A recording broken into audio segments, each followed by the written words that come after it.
So my name is Eric Sandvall. I'm a professor in the Geological Sciences Department here at the University of Missouri. So what makes Missouri earthquakes interesting is that we don't actually understand why we have them. And in fact, I can say with some degree of confidence that the big earthquakes that we had in the New seismic zone are some of the strangest and most enigmatic on the planet. And the reason is because they don't follow the ruling paradigm for how we understand what causes earthquakes and where we have earthquakes. That is, earthquakes in the New seismic zone but happening in the middle of the North American plate. About 95% of all earthquakes occur on the edges of plates, in the plate boundaries. The other thing that makes the New seismic zone earthquakes very odd is that we can't see any what we call strain accumulation, or building up of stress and strain that always comes before a big earthquake. And so we can't see this kind of bending of the Earth's crust that we can see along other active seismic zones. And so it's really a puzzle where the energy is coming from to basically generate these really big earthquakes. So seismologists are able to image the interior of the Earth by measuring the speed of different kinds of seismic waves. So then a very interesting question related to that is, what affects how fast the seismic waves travel? And principally what affects them is the strength of material that they're propagating through. So the stronger the rock, or the stronger just the material, the faster the waves go.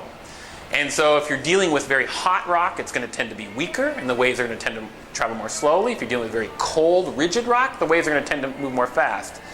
And so by using that fact, we can take three-dimensional images of the interior of the Earth and image which parts of the Earth are colder and stronger and which parts of the Earth are hotter and weaker.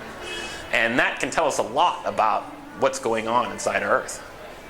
I always loved geology. Ever since I was a kid, I collected rocks and loved to collect fossils, and I loved mountains, and I would always look at mountains and really try to imagine how such massive things could form. And I was kind of good in physics, so I got a bunch of degrees in physics, or not a bunch, two, an undergraduate and a PhD in physics. But I always knew I wanted to apply that, my physics background, to studying the Earth. And in my view, the best part of using physics to study the Earth is studying seismic waves. It's the most prolific, the most, I think seismic waves tell us the most about what's inside the Earth. There's other mechanisms, other kinds of data we can collect to understand what's inside the Earth, but it's seismic waves that tell us the most about what's inside the interior of our planet.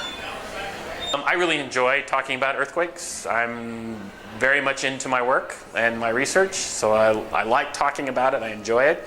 I've given a number of public presentations in St. Louis. In St. Louis, as you might imagine, they're particularly interested in earthquakes. So at the St. Louis Science Center, there used to be a business, I think there still is, actually a business gathering called Earthquakes Mean Business, where business leaders in St. Louis come together and hear about how to prepare for a big earthquake. And I've given talks there.